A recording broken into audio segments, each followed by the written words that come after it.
zaman sekarang 180 derajat berbanding terbalik dengan apa yang kita harapkan. Mereka masih terkesan acuh terhadap masalah-masalah sosial di lingkungannya.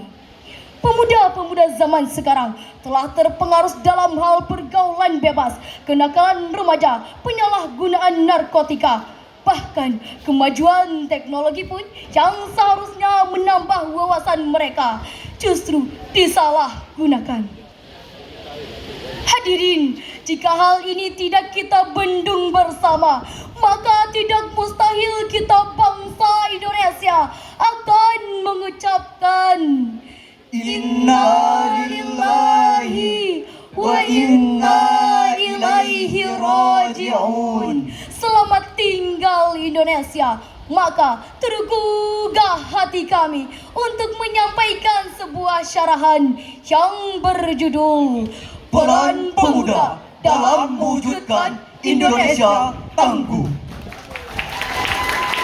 Sebagaimana dengan landasan Al-Quranul Karim, Surah An-Nisa ayat 9. A'udzu billahi minasyaitonir rajim.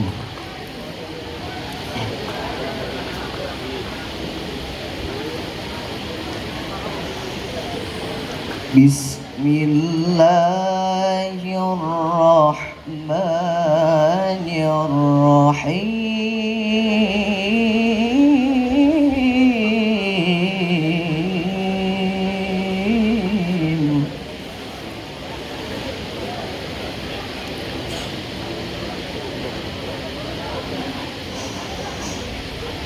وَلْيَخْشَ الَّذِينَ لَوْ تَرَكُوا مِنْ خَلْفِهِمْ ذُرِّيَّةً ضِعَافًا خَافُوا عَلَيْهِمْ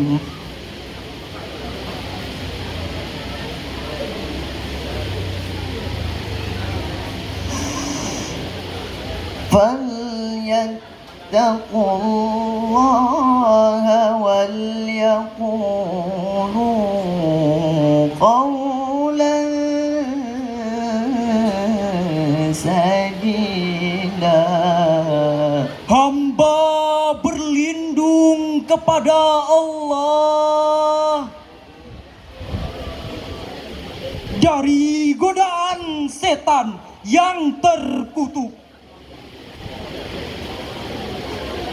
dengan menyebut nama Allah yang Maha Pengasih, Maha Penyayang.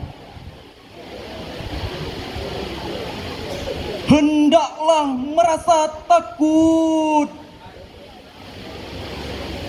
orang-orang yang meninggalkan setelah mereka keturunan yang lemah, yang mereka khawatir terhadapnya. Maka bertakwalah kepada Allah dan berbicaralah dengan tutur kata yang benar. Dewan Hakim yang arif dan bijaksana. Hadirin sebangsa dan setanah air yang kami banggakan, Imam Hafiz Imaduddin Abu Al-Fida Ibnu Katsir dalam tafsir Al-Quranul Azim jilid 2 halaman 239 menyatakan bahwa menurut riwayat Ibnu Abbas, ayat ini turun berkenaan dengan seorang orang tua yang memberi wasiatkan kepada anaknya, wasiat yang akan membawakan kemudaratan bagi dia.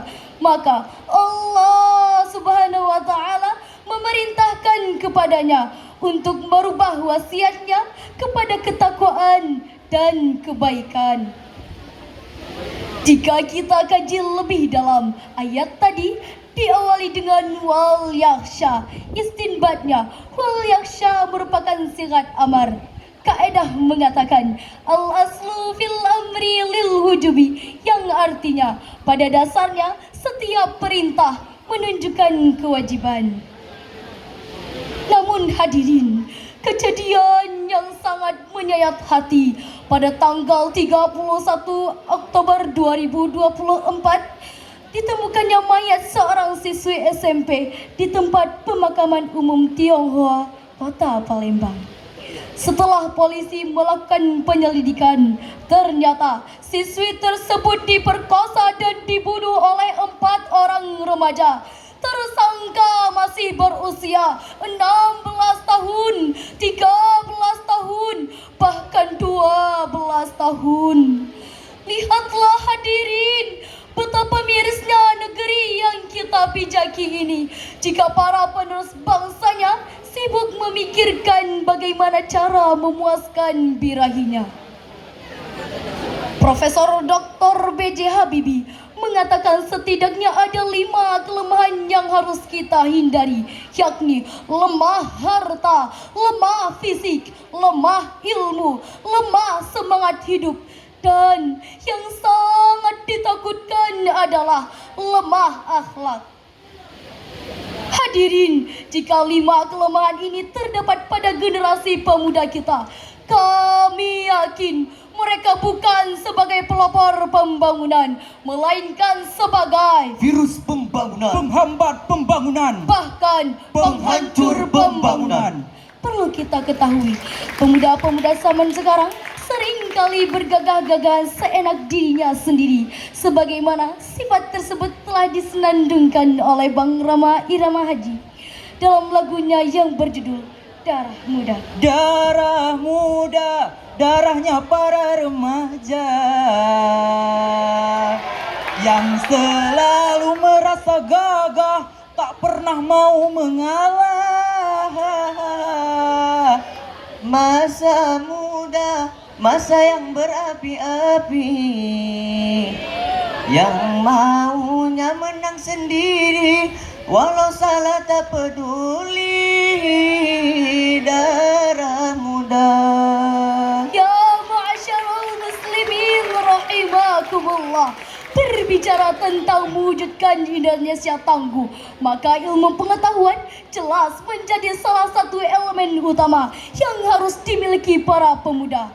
Melatih para pemuda untuk taat kepada bangsa, taat kepada agama, serta taat kepada kedua orang tua. Dengan bekal ilmu yang luas akan menjadikan kita bangsa Indonesia menjadi bangsa yang berkualitas. Namun sebaliknya hadirin, jika para pemuda kita saat ini tidak diimbangi dengan ilmu pengetahuan, maka sangat disayangkan akan memicu munculnya watak-watak perusak, Watak-watak pencemar, Watak-watak permusuhan, bahkan watak-watak eksploitasi. Sebagai contoh, bagaimana peran seorang pemuda seharusnya. Marilah kita renungkan bersama surah Al-Kahfi ayat 13. Nahnu naqussu 'alaika naba'ahum bil haqq.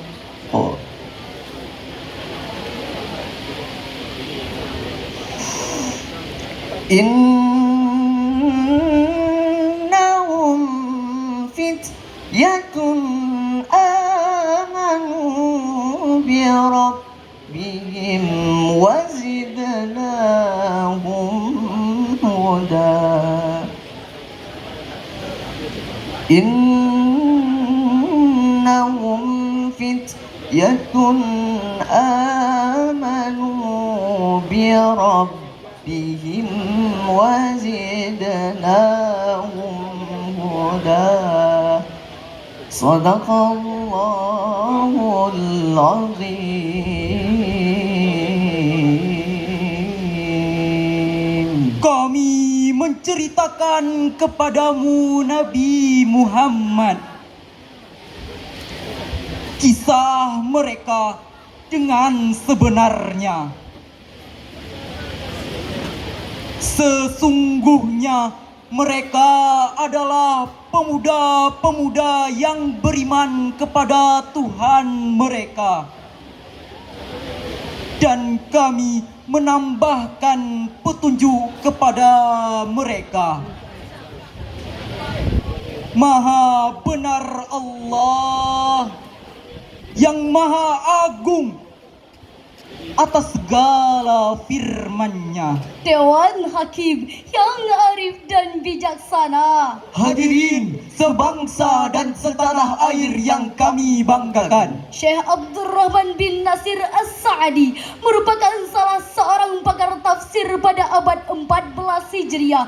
Dalam tafsir As-Sa'di menjelaskan bahwa kata fityatun merupakan bentuk jamak taksir qillah yang menunjukkan bahwa mereka kurang dari 10 orang. Mereka yang beriman kepada Allah semata, tidak ada sekutu bagi Dia. Maka Allah mensyukuri keimanan mereka, lalu menambah hidayah kepada mereka.